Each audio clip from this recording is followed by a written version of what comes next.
രാഷ്ട്രീയത്തിൽ ചില സന്ദേശങ്ങൾ വാക്കുകളേക്കാൾ ശക്തമായി വായിക്കപ്പെടുന്നത് വരികൾക്കിടയിലൂടെയാണ്. NSS general secretary G Sukumaran Nair നടത്തിയ പുതിയ പരാമർശങ്ങൾ അത്തരത്തിലൊന്നായി മാറിയിരിക്കുകയാണ്.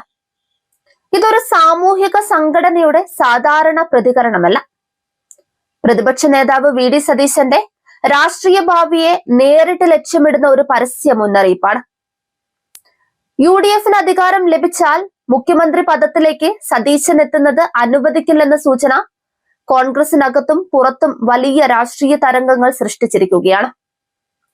പാർട്ടിയോടല്ല വ്യക്തിയോടാണ് വിരോധമെന്ന് ആവർത്തിക്കുമ്പോൾ സതീശനെ മാറ്റി നിർത്തിയാൽ കോൺഗ്രസിന് മുന്നിൽ വാതിലുകൾ തുറന്നിരിക്കുമെന്ന സന്ദേശവും ഒരേ സമയം നൽകുന്നുണ്ട്.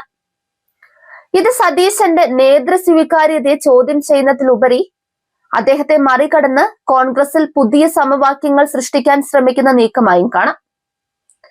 സാമൂഹിക സ്വാധീനമുള്ള NSS പോലുള്ള സംഘടനയുടെ ഈ തുറന്ന നിലപാട് സതീശന്റെ രാഷ്ട്രീയ നിലപാടുകളും ബന്ധങ്ങളും എത്രത്തോളം വിവാദങ്ങളും വിരോധങ്ങളും സൃഷ്ടിച്ചിരിക്കുകയാണെന്ന് തുറന്നു കാട്ടുകയാണ്.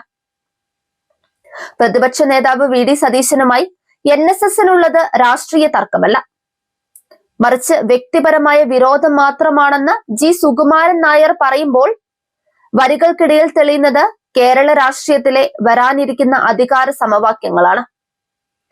നാളെ UDF അധികാരം ലഭിച്ചാൽ മുഖ്യമന്ത്രി കസേരയിലേക്ക് VD സതീശൻ എത്തുന്നത് തടയുമെന്ന വ്യക്തമായ സൂചനയും മുന്നറിയിപ്പും കൂടിയാണ് NSS ജനറൽ സെക്രട്ടറി നൽകുന്നത്.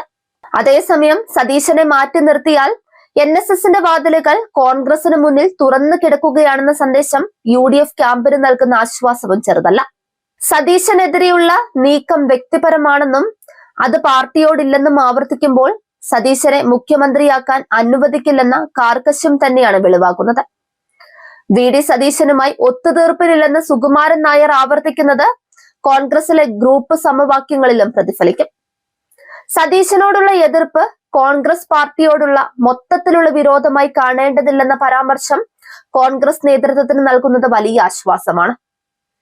ലോക്സഭാ തെരഞ്ഞെടുപ്പിൽ അടക്കം NSS നിലപാട് നിർണായകമായിരിക്കെ പാർട്ടിയെ പിണക്കാതെയുള്ള ഈ നിലപാട് ഗുണകരമാകുമെന്നാണ് വിലയിരുത്തൽ.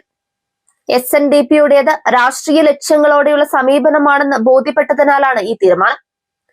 എല്ലാ വിഭാഗങ്ങളുമായും ഐക്യം വേണമെന്നാണ് NSS ആഗ്രഹിക്കുന്നത്. വെള്ളാപ്പള്ളി നടേശന് പത്മ പുരസ്കാരം ലഭിച്ചതിൽ NSSന് വിരോധമില്ലെന്നും എന്നാൽ SNDPയുമായി ഐക്യത്തിനില്ലെന്നും അദ്ദേഹം ആവർത്തിക്കുന്നുണ്ട്.